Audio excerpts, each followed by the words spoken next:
Hello, my amazing second grade and multi-age artists. Welcome to our second quarter of art class, my friends. Now, you should have a brand new second quarter art folder that you picked up last week, as well as a paint kit, my friends. Now, like I said, your pet paintbrush is in there. You can take that out. The reason this bag is stapled, and there's a little note, my friends, is for your paint. Those paint cups, please do not open them until January 4th when we do our painting project, because if you open them up, my friends, and they don't get sealed right, your paint's going to dry up and you won't have any then. So please make sure those paint cups stay closed, but take out your pet paintbrush, okay? The other thing, my artists, I want you to notice that is different is that there is now an art schedule, on your art folder. And this can be something that maybe you keep and take care of, or maybe you hand this off to a trusty adult who is helping you with your learning. You get to decide. But what this whole thing says is all the different art projects we're going to do this quarter, what you're going to need for those art projects every week, and what homework or art projects you need to turn in either on SeeSaw or Artsonia, okay? So this is just a helpful little guide for you, my students, or for parents, so that way you can help plan for what you need each week for art class. Again, because we're going hybrid and in person, we are actually going to still be continuing to do virtual art, and I will be still coming into your home or your daycare this way or through our art classes, my friends, okay? So this week we are starting what I consider one of my most fun second grade art projects. We are going to be turning ourselves into Lego people, my friends. We're creating our own Lego self-portraits. Now, a self-portrait, my artist, is a picture of the artist. So in my example, who is that person? It's me, right? It might look kind of different because I've turned into a Lego person, but there should still be clues. For example, I have brown hair, I have black glasses, I love art, and rainbows. So we are going to be starting our own Lego self-portraits today, my friends. So let's read our learning target first so we can get started. Here I go. I can create a self-portrait. Again, a self-portrait is any sort of artwork that is about the artist. So my artwork will be about me, but your artwork will be about who? You, my artists. All right, with that in mind, I'm going to go grab my art supplies and we're going to get started our new art project. All right, my artists, so here's what we need for art class. I have my new second quarter red art folder, and I could even take a peek right here and see that, ooh, for our Lego self-portrait project, we need our art folder, we need a pencil, a Sharpie or a black marker, and colors. And what do I mean by colors? You can use things like crayons, markers, or colored pencils, but you get to choose what you use, my friends. If you want to use all three, or just two, if you want to use one, whatever you want to use, you get to decide, okay?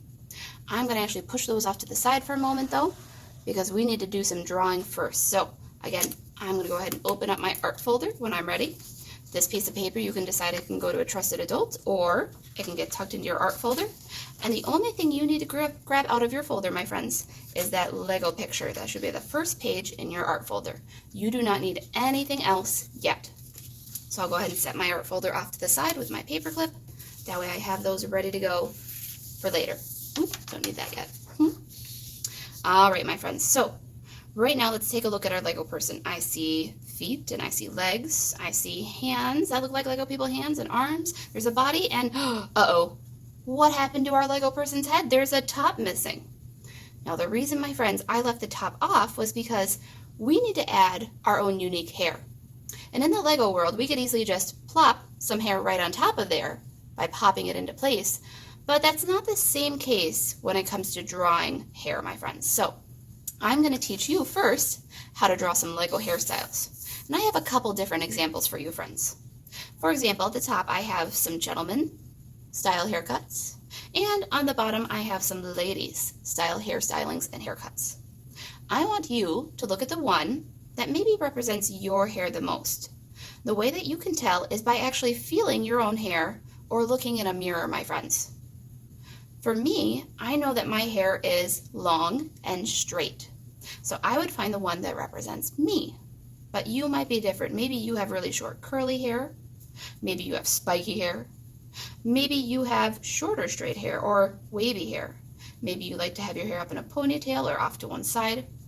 And again, I'm going to break these down and show you how to draw some of these, my friends. So I went ahead on my whiteboard. You don't have to do this step. I'm just going to show you how to draw some of these. And I drew up a couple of faces. I'm going to go ahead and show you some hairstyles now, my friends. Now there's two important parts to every hairstyle. There's the front, and that's where your hairline is. That's where your hair meets your forehead, and you can feel that right now on your own forehead where your hair touches. And then there's the top part of your hair. And that would be at the top of your head. So put your hand on the top of your hair, and you should feel that there's a little bit of hair before you could touch your scalp. Okay, so I'm going to break those two different parts down. I'm going to start with my gentleman today, and I'm going to go kind of across. So on my first view, the hairline, this one kind of curves and then comes down. That's just the front part. This one, it curves and then has some hair coming down the front, like that. And this one kind of comes up and across and back down. Now again, that's just the very front part of those hairstyles. Now I'm going to do the top part as well. So the top part on this one kind of curves up, and then there's a parting in this hair, and then it curves down close to the ears. Then on this one, it kind of curves up as well, has a couple little bumps, and then curves down this side to above the ear. This one though curves up and then has some spiking to it, like our zigzag line before it curves down. So we've given some shape to that hair. But as you notice, there's a couple lines as well. We don't want to add all the lines of our hair. We just want to add a few to show the way that our hair moves. So if this one kind of sweeps off to the side, this one also sweeps off to the side and to the front a little bit, and this one spikes up, so I draw some lines coming up. Again, just a few, not a lot. So there's those first three, friends. I'm going to now break down the next three, and then I'm also going to show the girls' hairstyles after this. So ladies, if you might want to fast forward, you can. Boys, if you need to pause and rewind, you can. But here goes our curly hairstyle. Again, I'm going to start with the front, the very bottom part of the hair, and how it kind of curves across the forehead in that bubble kind of line. This one just goes straight across with a little bit of curve at the ends. Oh, and this one's really crazy. This hair kind of comes up in many different points and then swishes off to this side with a few points, like that. Now I'm going to do the top parts of the hair. And again, this one kind of has that fun kind of curly bounce to it, coming around. Lots of curls in that hair. This one just curves up to a middle kind of bump and curves back down. And this one, the crazy kind of hair, has lots of different parts and bumps to it. So there's a parting line there in the hair, and then there's a couple more bumps that come out before I meet back down. Now again, just like the top row, I want to add just a few lines inside to show just a little bit more detail of how the hair moves on your head. So there's some boys' hairstyles. Again, they don't have to look exactly like these ones, my friends. If your hair is a little different, or if you draw it a little differently, that's okay. Remember, just try the best and try to make it look like your hair. That's what's important, okay? So there's my boys' hairstyles. Now I'm going to switch to my ladies. Ladies, thank you so much for waiting patiently if you did. If you fast forwarded as well, now it's time to do some ladies' hair. Now it's the same deal with my ladies. We're going to start with that front part kind of the hair, and then I'll show you how to do the top parts as well. Ladies, I am going to warn you though, the two hairstyles that are the most difficult are the braid and the ponytail. So if you're one of my more advanced artists, those might be the kind of hairstyles you pick. Or if you'd like a challenge, those would be the hairstyles you pick. But again, I'm going to start with just these three up here. So here I go. This first one kind of curves up and then curves back. This one has the shorter curve on this side and the longer curve on that. And this one kind of curves to a point and then comes back down. Again, those are just the front parts of the hair. I haven't done the back yet. The back parts now, actually, I like to start in the middle on the ladies' hair because they have to come way down here. So I'll start here in the middle of the part and I'll kind of curve it around and then down and out like that. And I'll do the same thing on this side, curving down, around, and out. Then on this one, I'll bring my part up and curve down and come straight down for nice long hair like mine. Move that one down. And then on this one, I'm going to bring it up, kind of in a bump, And then I'm also going to bring the ponytail off to one side. And I've run out of room a little bit on mine, but you can kind of see how that would come off to one side then. Just like the boys, we want to add just a little bit of hair detail to help show how our hair moves. So just add a few lines here or there, not too many lines. And try to make them look how your hair looks, whether it's straight or kind of curly. And this one pulls back into that ponytail. So there's our first 3 ladies hairstyles. Now I'm going to do our last 3, okay? Again, that braid one is one of the toughest ones, but I want to start first with the hairline itself. This one's going to be a little bit different because we want to wiggle our lines to look kind of like curly or wavy hair. And this one's going to be one of the easier hairstyles with bangs coming down the front that just curve. Now it's time to do the top parts. So again, I'll bubble around, add that little part in, bubble around this side of the ear.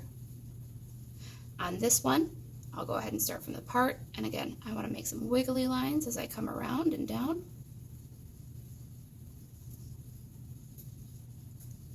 And on this one, I'll start from the middle and just bring that hair straight down and in. Just like that. Now I'm going to add some more of those details, including that braid. Now again, the braid is kind of tough. I look at those different shapes on how to break it down, my friends. And those shapes, they're kind of like teardrop looking shapes a little bit. And they kind of bend this way and that way. And like I said, this is one of the tougher ones. Even I have a hard time, and I'm the one that made these hairstyles. Till it comes down to that little tail at the bottom, like that. And again, it doesn't have to look exactly the same. And if you have a different way of doing a braid style, you can. I'll then add in a few extra hair details just to show how that hair moves, just like on a Lego person. They would have a few little details. And there's some ladies' hair. Now again, my artists, if you need to go back, pause the video, whatever you need to do to pick your hairstyle, whether you're a boy or a girl. Again, I broke those down so you could kind of see them a little bit easier. And that's our first step today, artists, is just adding in our hair. Again, you want to add it in pencil first, and we'll trace it in marker later. So I'm going to go ahead and add mine now. Hopefully you have picked yours and have added yours in.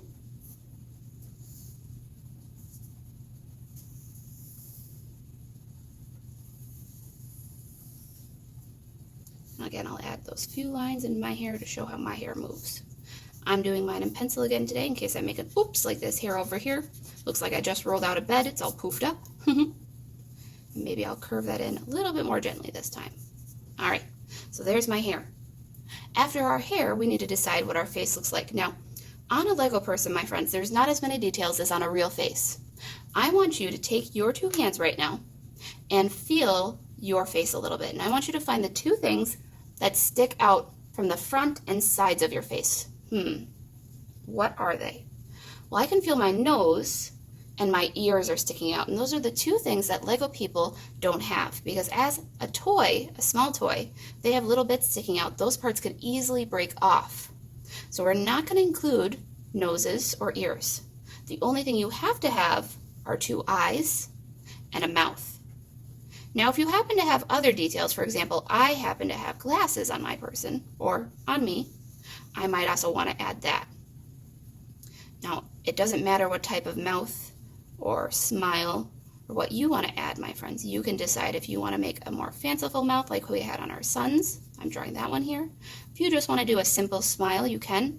But there's one important thing that I want you to add to your eyes, my friends. If you notice, I made them round just like a Lego person's.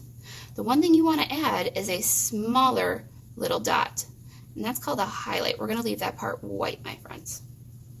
Now again, if you have an extra detail on your person, on your face, maybe you have glasses, maybe you have a cute little mole, maybe you want to add some eyelashes, some eyebrows, you can, my friends, okay?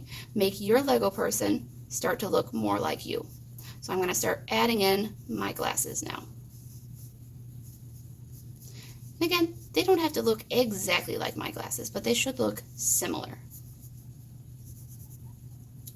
So here's my Lego person's face when I'm all finished drawing it. We have one more thing that we need to decide on today, my friends, and that is our clothing. Just like how a portrait tells about an artist, our clothing tells about us as well. For example, I love wearing rainbows because I like rainbows. But maybe instead of just drawing a boring t-shirt, if you really love a sport, for example, football, you could draw your football jersey and put your number and your team on there. So I could add a Packers shirt to show that I like Packers. Or maybe if you're not into sports, if you're into something else, let's say, for example, your favorite animal happens to be dogs. You could draw a nice dog face on your shirt. Or maybe it's about your favorite food and you decide to cover your t-shirt in different slices of pizza because that's your favorite, or ice cream. Either way, what you have to draw on your shirt today, my friends, is something that tells me more about you, the artist, because remember, our self-portrait is about us. So I think today I'll go ahead and add on my shirt about my pet, and that's my cat Molly. So I'll start by drawing out her face and adding some ears.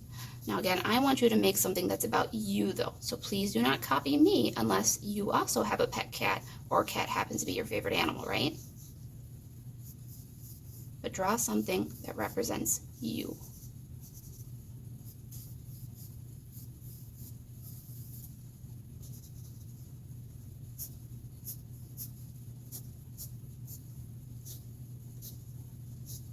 I might even go ahead and add her name at the bottom, so my friends would know that that is my cat Molly. She also has some stripes in her fur, so maybe I'll add some stripes on my sleeves to show that as well.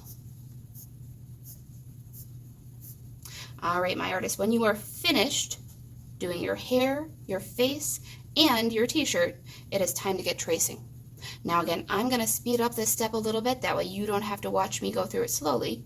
But if you need to pause the video here and find a black marker, a Sharpie, or a black crayon, even a black colored pencil, whatever you have to help make your details darker and easier to see, that's what I need you to do next, okay? So here I go. So here's how mine looks, my friends, when I'm all done tracing it. Now, we're going to be talking a lot more about color and our background next week, but the last thing that I want to leave you friends with is talking about skin color and hair color, my friends. Now, every single person, no matter who they are, actually has a different skin tone, and that's part of what makes every single person beautiful. It might be tough for you to find your skin tone though right away, my friends. For example, if you don't have a skin tone marker, maybe you might have the right kind of skin tone crayon, or maybe even a colored pencil that's close to your skin tone. And I actually happen to have a lot more colored pencils that are different skin tones. And what I want to do is actually look at my hand, the front and the back side, to find the color that matches me the best. Now obviously I have a much lighter, kind of rosy skin tone, so I might want to lean more towards kind of a peach color. But whatever you have as your skin tone color, my friends, is what I want you to use. And again, you're going to use that not only on your Lego person's face and on your neck here, but you're also going to want to use that color on your Lego person's hands as well to color that part in. Like I said, besides skin tone, I want you to also find your hair color. The best way to do that, again, if you can pull your hair out in front of you because it's long and see it, you can look at your hair that way, or find a mirror. And then, once you have that color that's matching your hair color the closest, my friends, you'll add that color in as well. And again, you can use whatever you have at home that matches you the best, whether that is crayons, colored pencils, markers, whatever you have. If you have hair or skin that maybe is a mixture of colors, you can do that too, my friends. For example, I might have some yellows in my hair for some highlights, so I could add some yellow into my hair a little bit as well as I go. So be specific, look at yourself really, really closely, my friends, and decide what colors help make up who you are and what you look like. That's your last step for this week, my friends, is looking at your skin tone and your hair color and finishing up your hands, your face, and your hair. Next week, we'll focus more on our clothing, and I'm going to talk to you about your background and what your choices are for that. For now, though, artists, I hope you had a fun time starting to turn yourself into a Lego person. And as always, my artists, I'll say goodbye and have fun creating.